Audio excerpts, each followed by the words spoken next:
하나님의 말씀입니다. 앉으신 채로 경청하십시오. 사무엘상 25장 23절에서 32절 말씀입니다. 구약 성경 452면에 있습니다.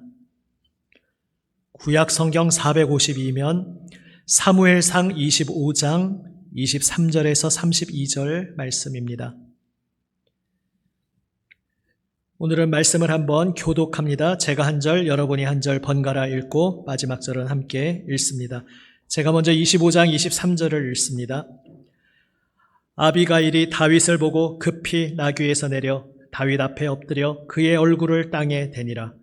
그가 다윗의 발에 엎드려 이르되 내 주여 원하건대 이 죄악을 나 곧 내게로 돌리시고 여종에게 주의 귀에 말하게 하시고 이 여종의 말을 들으소서. 원하옵나니 내 주는 이 불량한 사람 나발을 개의치 마옵소서. 그의 이름이 그에게 적당하니 그의 이름이 나발이라. 그는 미련한 자니이다. 여종은 내 주께서 보내신 소년들을 보지 못하였나이다. 내 주여 여호와께서 살아계심을 두고 맹세하노니 내 주도 살아계시거니와 내 주의 손으로 피를 흘려 친히 보복하시는 일을 여호와께서 막으셨으니 내 주의 원수들과 내 주를 해하려 하는 자들은 나발과 같이 되기를 원하나이다. 여종이 내 주께 가져온 이 예물을 내 주를 따르는 이 소년들에게 주게 하시고 주의 여종의 허물을 용서하여 주옵소서. 여호와께서 반드시 내 주를 위하여 든든한 집을 세우시리니 이는 내 주께서 여호와의 싸움을 싸우심이요 내 주의 일생에 내 주에게서 악한 일을 찾을 수 없음이니이다. 사람이 일어나서 내 주를 쫓아 내 주의 생명을 찾을지라도 내 주의 생명은 내 주의 하나님 여호와와 함께 생명싸개 속에 쌓였을 것이요 내 주의 원수들의 생명은 물매로 던지듯 여호와께서 그것을 던지시리이다.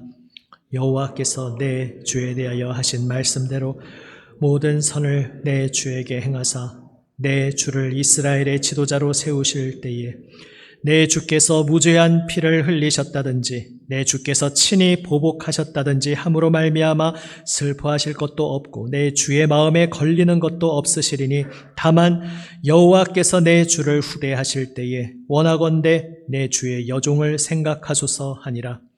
다윗이 아비가일에게 이르되 오늘 너를 보내어 나를 영접하게 하신 이스라엘의 하나님 여호와를 찬송할지로다. 아멘. 기도해 주심 속에 기도의 시간을 잘 가지고 왔습니다. 감사드립니다. 우리가 예수님을 믿으면서 걷는 이 믿음의 여정 가운데 사랑하라, 섬기라, 인내하라, 용서하라, 희생하라 이러한 말들을 참 많이 듣습니다. 성경의 말씀이고 다 맞는 말씀인 것을 알지만 때로는 어쩌면 이러한 말씀들이 우리에게 불편함으로 다가오는 경우도 혹 있지 않을까 합니다. 일방적으로 희생하라는 말인가? 예수 믿는 우리 기독교인은 그러면 늘 내가 다 양보하고 내가 다 뒤로 물러서고 내 것은 하나도 못 챙기고 늘 희생하며 살라는 얘기인가? 그게 능사인가? 이러한 의문을 가지실 수 있습니다. 그리고 또 요즘 시대의 정신 속에서도 한 번 더 물음표를 가지게 됩니다. 요즘에는 흔히 이러한 생각들을 많이 하지 않습니까?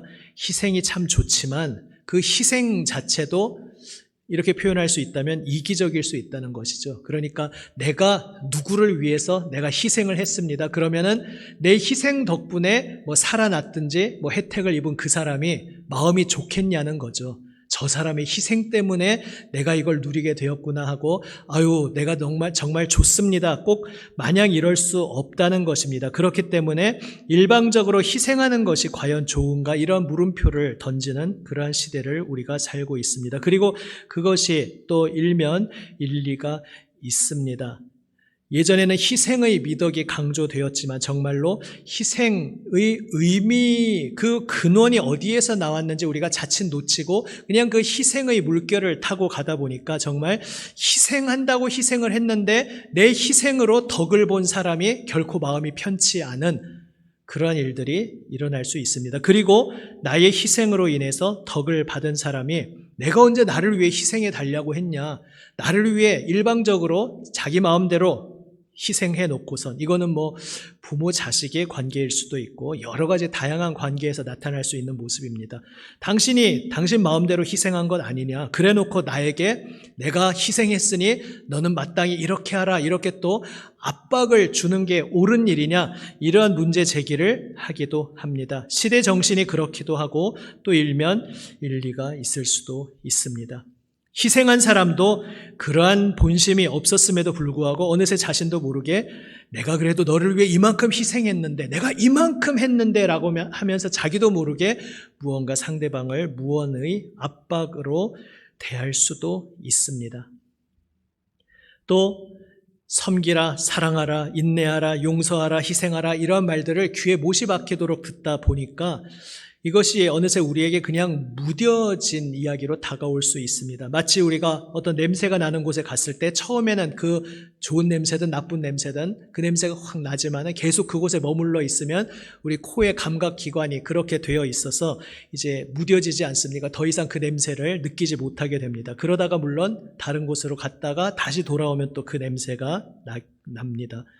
우리가 계속해서 사랑하라, 섬기라, 인내하라, 용서하라, 희생하라, 이 말을 계속 설교 강단에서든 아무튼 성경에서든 기독교인으로서 생활하면서 계속 듣다 보니까 그냥 이게 참 맞는 말씀이긴 한데 그렇게 정말 살 수야 있나요? 이상적으로 하면서 그냥 나와 동떨어진, 그러면서 계속 그냥 내 머리 위로 스쳐 지나가는, 그냥 나와 상관없는 무뎌지는 그런 이상한 결과로 다가올 수도 있습니다. 사랑하라, 섬기라, 이러한 여러 가지 이야기가 이러한 우리의 복잡한 상황이나 생각 속에서 우리에게 많은 혼돈을 가져옵니다. 적용하는 데 있어서도 헷갈리는 경우가 많을 수 있습니다. 무언가 상대방이 어떤 선을 넘어서 나에게 무리한 요구를 할 때에, 무언가 나에게 너무 지나친 시간을 자신만을 위해서 쓸 것을 요구를 한다든지 물질도 있을 수 있고요. 무언가 정도를 넘어서 나에게 어떤 부담을 줄 때에 내가 적절하게 끊을 수 있는 것이 지혜라는 사실을 우리가 예수님 알기 전에도 상식적으로 알고 있던 문제가 이제 예수님을 믿으면서는 오히려 헷갈려지는 겁니다. 희생하고 섬기라고 했는데 이걸 그냥 다 받아주어야 하는가? 이러다 보니까 자칫 잘못 적용하면 상대방에게 그저 질질 끌려가게 되는 그러한 삶을 살게 될 수 있습니다. 그러면서 그렇게까지 할 것 있습니까? 라고 말할 때 그래도 내가 거기서 더 그 사람 위해서 더 내가 해주지 않으면은 그 사람에게 교회의 이미지가, 예수님의 이미지가 안 좋게 될 것 아니겠어요? 이렇게 얼핏 들으면 참 그럴듯한 이유 같지만 사실은 이유가 될 수 없는 그러한 혼란 속에서 우리가 섬기라, 인내하라, 사랑하라, 용서하라, 희생하라, 이것에 대해서 굉장히 큰 불편함이나 무거운 짐을 내 머리 위에 얹은 것 같은 그러한 삶을 사는 경우가 있을 수 있습니다.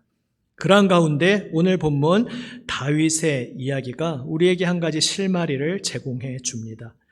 이 아비가일, 나발의 이야기, 지난 주중에 새벽 말씀으로 3일간에 걸쳐서 자세히 우리 부목사님과 함께 보았습니다. 그래서 그때 잘 여러 가지 적용점을 풀어서 함께 나누었기에 오늘 그 이야기를 제가 다시 반복하지는 않겠습니다. 오늘 이 이야기 전체 스토리와 거기에서의 여러 가지 교훈, 적용점들을 이미 다 묵상하셨고 아신다는 전제에서 오늘은 한 가지 초점에만 맞추어서 생각을 해보고자 합니다.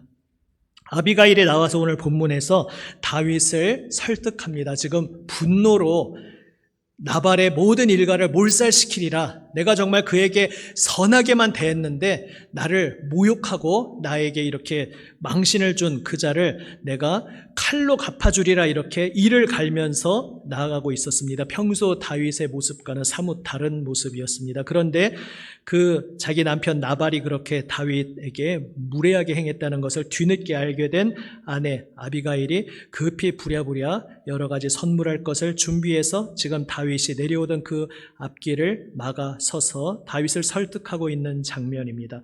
이때 아비가일이 무엇에 호소합니까? 오늘 읽었던 본문 말씀 중에서 30절, 31절 말씀을 줄여서 말하자면 이런 것이죠. 여기서 참 아시죠? 이 내 주라고 계속 나오는 것은 주님을 말하는 것이 아니라 지금 다윗을 향해서 칭하는 것입니다. 이 아비가일이 여종이라는 것은 자신을 가리키는 말이고 내 주라고 하는 말은 다윗을 가리키는 말입니다.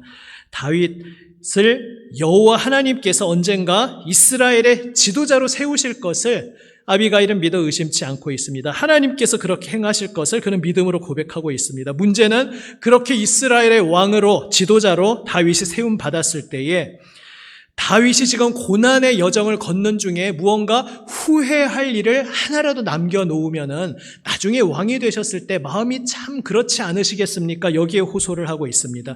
무죄한 피를 흘렸다든지, 지금 오늘 나발의 경우야 무죄한 자라고 할 수 없지만 나발의 어리석은 죄악 때문에 지금 다윗이 결심한 대로면 자칫 진짜 나발의 모든 일가가 다 죽을 뻔하지 않았습니까? 그랬다면은 이제 그 함께 휩쓸려 죽은 사람들은 무죄한 피라고도 표현할 수 있을 것입니다. 무죄한 피를 다윗이 여기서 정말 흘려버린다든지 또 친히 내 손으로 피를 흘려서 복수를 했다든지 이런 일을 하나라도 만들었다면 지금은 그냥 내 감정대로 그렇게 했지만 나중에 왕이 된 후에 그게 참 마음에 못내 걸리고 후회가 되지 않겠느냐, 이것에 호소하고 있습니다. 여기서 아비가일이 집중하며 또 다윗의 눈을 열어 보여주고 있는 것이 무엇입니까? 단지 도덕적으로 그때 그건 내가 좀 너무 심하게 했는데 그런 잔인한 일, 좀 너무 그렇게 너무 도가 지나친 일을 내가 하는 것은 너무했다, 그냥 그 정도에 호소하고 있는 것이 아닙니다. 사실 이스라엘이라는 맥락이 아니면 어떤 이방 나라에서 장차 왕이 될 자가 이렇게 고난의 역경을 겪는 가운데 이러저러한 많은 일들을 겪을 것이고, 그리고 나중에 왕이 된 후에 그가 그 고난의 여정을 거치는 동안에 어떤 사람의 피를 흘린 것에 대해서 왕이 된 후에 후회한다든지 마음에 걸린다든지 이방 나라에서는 흔히 있을 수 없는 일입니다. 그냥 그런 것이 일상적인 일입니다. 칼을 들고 권력을 잡고자 하는 이에게는 늘 있을 수 있는 일입니다. 그런데 문제는 지금 이스라엘에서 벌어지고 있는 일이라는 것입니다. 이스라엘의 왕으로 세워지는 다윗의 인생이기 때문에 특별한 인생이라는 이야기입니다. 하나님께서 이 죄악의 세상 가운데 하나님의 거룩한 새로운 나라를 세우시기로 작정하셨고, 이제 그 여정 가운데 이스라엘이 독특한 자리를 차지하고 있습니다. 하나님의 선택받은 백성으로 이방 모든 나라와는 달라야 했습니다. 그래서 이 왕도 이방의 모든 왕과는 달라야 했습니다. 이방의 왕들은 자기 감정 내키는 대로 자기 이익을 따라 칼을 휘둘러서 걸리적거리는 이들의 생명을 앗아버리는 일에 아무 막힘이 없었지만 이스라엘의 지도자는 그럴 수 없었습니다. 그리고 다윗은 지금까지 그렇게 살아왔습니다. 장차 왕으로 세움 받을 것이라 말을 받았지만은 그것을 위해서 왕이 되기 위해 내가 칼을 휘둘러서 피를 흘리지 않습니다. 하나님의 때를 기다리면서 사울의 생명을 빼앗을 기회가 있었지만은 그것을 그렇게 하지 않습니다.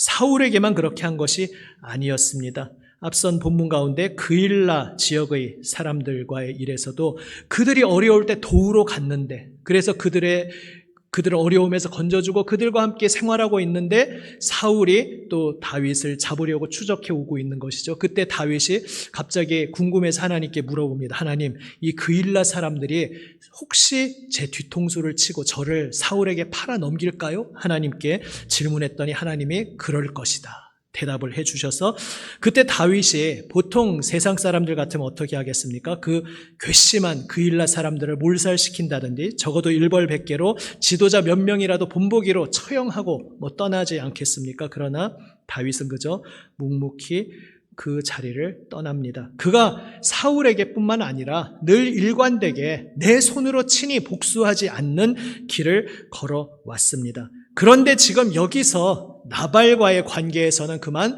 다윗이 혼돈에 빠졌습니다. 이제 그 맥락에 대해서는 주중에 함께 말씀을 나누셨습니다. 그렇게 잠시 실수할 수 있는 치명적인 잘못을 저지를 뻔했던 다윗을 아비가일이 설득하면서 그 설득하는 주제가 이것입니다. 하나님의 선택받은 백성 가운데 하나님이 기름 부으신 왕인데 하나님 앞에서 걸리는 일이 있어서야 되겠습니까? 이야기하는 것입니다. 그러니까 다윗이 늘 친히 복수하지 않고 정말 억울하고 말도 안 되고 나발의 경우처럼 분이 머리끝까지 올라와서 정말 피로 갚아주지 않고는 견딜 수 없는 그러한 모욕적인 일을 당했음에도 불구하고 늘 내 손으로 친히 복수하지 않는 이유는 하나님의 미래를 그가 받았기 때문입니다. 하나님께서 세우실 하나님의 나라, 하나님의 미래에 대한 약속을 그가 받았기에 그 미래를 반드시 받을 것을 약속받은 자이기에 그 미래에 서 있는 자로서 그 미래를 살아갈, 하나님의 미래를 살아갈 이로써 부끄러운 일은 하나도 행하지 않겠다는 것이 다윗의 믿음의 고백이었던 것입니다. 이 나발과의 일에서는 잠시 그것을 깜빡 잃어버렸지만 아비가일이라는 지혜로운 여인이 나타나서 다시 다윗이 살아왔던 길을 일깨워주고 있는 것입니다. 결국 사랑하고 용서하고 말도 안 되는 이 자리에서 용서하고 묵묵히 인내하며 이 길을 걸어가는 이유는 하나님께서 온 세상을 새롭게 하시는 그 하나님의 미래를 내가 약속으로 받았다는 이유 때문입니다. 장차 충만하게 임하실 하나님의 미래를 내가 지금 미리 앞당겨서 살고 있기 때문입니다. 지금 다윗은 사람의 관점으로는 아무것도 아닙니다. 하나님으로부터 기름 부음 받았지만, 그래서 이미 하나님으로부터 왕으로 임명되었지만 세상 눈으로 볼 때는 왕도 아무것도 아닙니다. 오히려 세상이 볼 때 왕으로 보이는 사울로부터 찍혀서 도주하고 있는 신세입니다. 그러나 그는 늘 하나님 앞에서 이미 하나님의 기름 부음 받은 왕다운 삶을 살고 있었습니다. 잠시 이탈할 뻔했지만 다시 여인의 지혜로운 권고를 듣고 다시 그 길을 되찾습니다. 이 맥락과 같은 맥락의 말씀이 신약 성경 요한일서 3장에 나와 있습니다. 요한일서 3장 2절 3절 말씀을 한번 자막을 보시고 함께 읽어보시겠습니다. 사랑하는 자들아, 우리가 지금은 하나님의 자녀라. 장래에 어떻게 될지는 아직 나타나지 아니하였으나 그가 나타나시면 우리가 그와 같을 줄을 아는 것은 그의 참모습 그대로 볼 것이기 때문이니 주를 향하여 이 소망을 가진 자마다 그의 깨끗하심과 같이 자기를 깨끗하게 하느니라. 아멘. 예수 믿는 우리는 예수님의 깨끗하심과 같이 우리를 깨끗하게 하는 삶을 사는데 그 이유가 무엇인가 하면 이 소망을 주를 향하여 가지고 있기 때문이라는 것입니다. 주를 향하여 이 소망을 가지고 있기 때문에 이 소망이 무엇입니까? 그 앞선 2절 말씀은 재림하시는 예수님을 우리가 얼굴과 얼굴로 마주본다는 이야기를 하고 있는 것입니다. 성경에서 이것은 굉장히 중요한 주제입니다. 하나님의 영광 앞에 설 때에 죄인인 우리는 그 영광 앞에서 죽을 수밖에 없지만 그러나 하나님의 놀라운 신비 가운데 은혜로 죄 씻김을 받으면 죄 용서를 받으면 죄 용서받은 자 해결된 자는 하나님의 영광을 바라볼 때에 그분의 영광의 광채로 함께 똑같이 변화된다는 주제를 성경에서 계속 일관되게 말씀하고 있습니다. 우리는 예수 그리스도의 십자가 보혈 은혜로 죄 씻김 받았기에 죄 용서 받았기에 이제 우리가 재림하시는 예수님 장차 그분과 얼굴과 얼굴을 마주볼 그때에 우리도 그분과 같은 아름다운 영광의 형체로 변화될 그 소망을 지금 사도 요한이 말하고 있는 것입니다. 이 소망을 우리가 가지고 있기에 우리가 예수님과 같은 정결한 흠없는 거룩한 형상으로 예수님 닮은 자로 온전히 변화될 그 약속을 받은 자로서 이 소망을 가지고 있기에 그 미래의 소망을 가진 자, 미래를 앞당겨서 오늘 현재 지금 이 땅에서 그분의 깨끗하심과 같이 자신을 깨끗하게 하며 산다 말씀하고 있는 것입니다. 그러니까 이 요한일서 말씀과 사무엘상 말씀의 공통점이 무엇입니까? 우리는 하나님의 미래를 약속으로 받은 자라는 것입니다. 그리고 그 하나님의 미래를 약속으로 받았기에 약속을 반드시 이루시는 하나님의 그 약속을 받았기에 그 하나님의 미래는 미래지만 이미 우리에게 현재라는 것입니다. 그것이 신약 성경의 매우 신비한 비밀입니다. 예수 그리스도께서 부활하심으로 하나님의 나라가 이 땅에 이미 시작되었다, 출범하였다, 이것을 성경은 말씀하고 있습니다. 둘러볼 때에 이 지구촌 어디가 하나님의 나라라고 할 수 있습니까? 죽어가고 있고 병들어 있고 전쟁과 모든 거짓 어둠으로 얼룩진 세상인데, 그러면 교회에 오면 하나님 나라를 볼 수 있습니까? 교회도 부족한 연약한 인간의 모습으로 죄와 상처 주고받음의 얼룩으로 가득한데, 그런데 성경의 신비한 선언은 하나님 나라가 이미 출범했다는 것입니다. 어디에? 부활하신 예수님 안에. 예수님이 부활하셨다는 것은 장차 있을 부활을 대표해서 그분이 가장 첫 부활로 앞당겨서 먼저 부활하신 것입니다. 그분이 부활하신 그 부활의 새 생명 안에 장차 일어날 새하늘 새 땅의 모든 창조가 그분 안에 다 들어 있습니다. 그리고 부활하신 예수 그리스도를 나의 구주요 주님으로 영접한 우리 그리스도인 안에 성령께서 살아계시기에 부활하신 예수님의 생명이 바로 우리의 생명이 됩니다. 주님께서 우리에게 주일마다 함께 예배할 때에 성찬의 식탁에 둘러앉아 예배 드리도록 명하신 이유가 바로 그것입니다.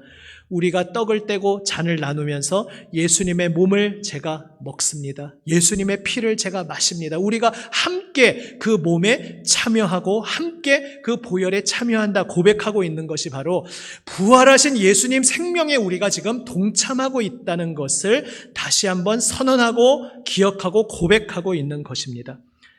하나님의 분명한 확실한 장차 분명히 이루어질 미래를 지금 현재에 앞당겨 살고 있는 것이 우리 그리스도인들입니다. 그리고 그 분명히 완성될 미래를 우리는 받은 자로서 오늘 이 현재에 그 하나님의 미래를 살아갑니다. 하나님의 나라가 예수 그리스도 말씀 앞에 엎드리는 그 나의 삶의 자리에서 빛으로 이 세상에서 나타나고 있음을 증거하고 증언하며 살아가는 것이 우리 그리스도인의 삶인 것입니다. 그래서 우리는 사랑하고 섬기고 인내하고 용서하고 희생하며 살아갑니다. 그것은 무언가 다른 사람들에게 내 모든 주도권을 내어주고 질질 끌려가라는 것이 아닙니다. 그것은 내가 무언가 왜 나만 희생해야 돼? 이런 불편하고 이해할 수 없는 답답한 마음 속에서 하지만 말씀하셨으니까 뭐 억지로 해야지 이렇게 하는 것도 아닙니다.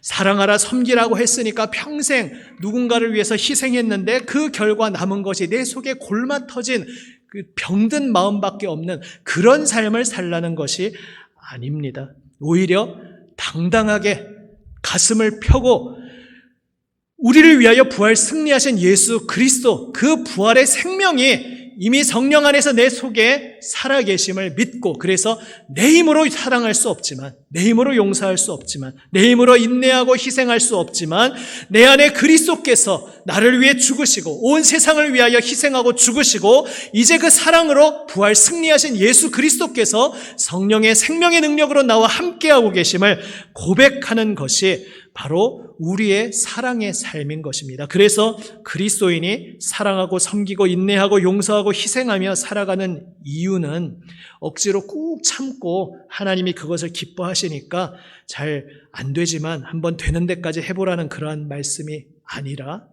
내 안에 부활 승리하신 예수 그리스도께서 살아계심을 고백하며 살아가라는 말씀인 것입니다. 내 안에 부활 승리하신 예수 그리스도께서 살아계시기에 내 안에 장차 온 세상 충만히 채울 그 하나님의 나라가 내 안에 성령의 역사로 이미 시작되었음을 고백하며 살아가라는 말씀이 사랑하라, 섬기라, 인내하라, 용서하라, 희생하라는 말씀인 것입니다.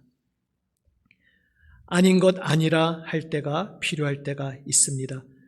무도하고 악하게 행하는데 사랑하고 희생하라고 했으니까 무조건 끌려가야지 이렇게 말씀하신 것이 당연히 아닙니다. 선을 넘고 무조건적인 요구를 할 때에 거기에 내가 주도권을 잃고 질질 끌려가라는 것도 아닙니다. 그러나 그럼에도 불구하고 우리는 이 세상에서 계산적으로 주고받으면서 살아가는 이 세상 속에서 예수 그리스도의 무조건 내어주시는 그 사랑, 그 섬김, 그 희생을 받은 자로서 이 세상의 마음으로서는 도저히 행할 수 없는 그 예수 그리스도의 사랑의 삶을, 섬김의 삶을 실천하도록 부름받은 인생입니다. 나의 힘으로는 할 수 없지만 내 안에 살아계신 성령의 역사에 사로잡혀서 주님의 인도하심을 따라 사랑하도록 부름받은 자입니다. 그리고 우리가 그렇게 예수님의 사랑을 따라 사랑하며 섬기며 나아갈 때에 바로 우리의 그 삶을 통해 우리가 고백하고 우리가 믿는 예수님이 정말로 부활하신 주님이요,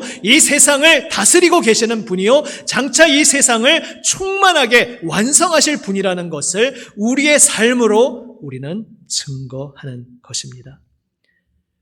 주님의 놀라운 계획 아래에 부르심 받은 여러분, 우리의 힘으로 사랑할 수 없습니다. 내 힘으로 억지로 사랑하려고 하면 그 속에는 골마 터지는 그러한 썩어 들어가는 속만 남을 뿐입니다. 내 힘으로 하던 모든 것을 내려놓고 오직 내 안에 살아계시는 부활하신 예수 그리스도의 생명에 참여하는 우리가 되기 원합니다. 내 안에서 나를 사랑하시고 나를 거저 용서하시고 나를 끌어안아 주시는 그 예수님 손에 붙들려서 예수님과 함께 사랑의 동행을 즐겁게 시작하고 한 걸음 한 걸음 걸어가는 우리 모두가 되기 원합니다. 그 주님과의 동행 속에서 우리는 내 힘으로는 할 수 없고 내 힘으로는 억지로 해봤자 속이 골마 들어가고 썩어 들어갈 수밖에 없었던, 그렇게 느껴졌던 그 삶, 사랑하고 섬기고 인내하고 용서하고 희생하는 삶을 예수 그리스도 십자가 부활의 능력에 힘입어 살아갈 수 있게 되는 것입니다. 말처럼 물론 쉬운 것이 아닙니다. 살아가라고 말씀하시며 예수님 본인이 생명 던져 십자가에 오르시며 나를 따르라, 자기 십자가를 지고 나를 따르라 말씀하셨습니다. 그러므로 결코 녹록지 않은 길입니다. 그러나 내 힘으로 또한 하는 것이 아니라 내가 너를 이끌어 줄 것이니 그저 너는 내 앞에 나와 날마다 엎드려라 말씀하고 계십니다. 날마다 주님께 나를 내어드리며 내 힘이 아니라 내 안에 살아계신 예수 그리스도의 인도하심 따라서 예수 그리스도의 사랑의 삶, 그 놀라운 복된 생명의 삶에 동참하는 우리 모두가 되시기를 우리 주님의 이름으로 축원합니다. 기도하시겠습니다. 오늘 말씀에 응답하며 나의 입술의 고백으로 잠시 한번 기도하시겠습니다. 함께 기도하시겠습니다. 아버지 감사합니다. 우리의 사랑, 우리의 희생, 우리의 용서, 우리의 인내, 아버지 하나님, 우리의 힘으로 하는 것이 아님을 고백합니다. 그래서 이렇게 하는 것이 착하니까, 이렇게 하는 것이 그저 옳으니까 하는 것이 아니라 예수님의 그 놀라운 생명을, 우리를 위해 죽으시고 부활 승리하신 예수님의 그 생명의 삶에 동참하는 기회에 주님의 살아계신 예수 그리스도의 그 능력에 의지하여 아버지 하나님 주님께 전합니다. 나의 힘으로 억지로 사랑하고 희생하려 했던 그 모든 것들을 다 내려놓게 해주시옵소서. 희생을 앞세워서 다른 사람을 강요하던 모든 것들을 내려놓게 해주시옵소서. 주님, 사랑과 희생, 인내, 오래 참음이 내 속에 골병처럼 찌들어가던 그 모든 것들을 내려놓게 해주시옵소서. 참고 참다가 포기하는 것이 하나님 생생히 살아계신 예수 그리스도와 함께 기쁨과 사랑의 동행을 해주시옵소서.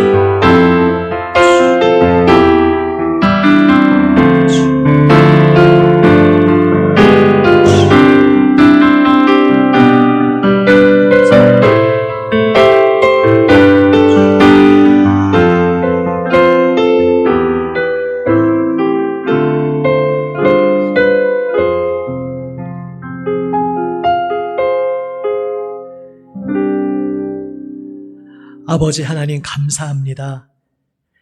사람의 힘으로 사랑할 수 없고 인내할 수 없고 용서할 수 없음을 뼈저리게 고백합니다. 주님, 사람의 힘으로 억지로 하려고 해봐야 우리 속에 병들어 골마 터지는 것밖에 남지 않고 쌓아두고 억누르다가 결국 폭발하여서 더 쓰라린 상처만 남게 되었던 것을 고백합니다. 주님, 저의 힘으로 어리석게 하려 하였던 그 모든 것들을 다 십자가 앞에 내려놓게 하여 주시옵소서. 내가 이 정도씩이나 했다고 생색내며 압박하려 하였던, 주장하려 하였던 모든 것들도 다 십자가 앞에 내려놓게 하여 주시옵소서. 오직 우리를 사랑하시어 그 사랑의 기쁨으로 우리를 위해 십자가에 오르신 예수 그리스도의 그 사랑 안에서 나를 끌어안아 주시고 나를 새롭게 하시고 나를 붙들어 일으켜 주시는 예수 그리스도 우리 주님과 함께 기쁨의 동행을 누리게 하여 주시옵소서. 주님 손에 붙들려 주님과 동행하는 발걸음 속에 주님의 사랑을 배우게 하여 주시옵소서. 주님의 섬김, 주님의 인내, 주님의 용서, 주님의 희생을 배워가게 하여 주시옵소서. 우리의 참 기쁨이 되시며 복이 되시는 우리 구주 예수 그리스도의 이름으로 기도드립니다. 아멘.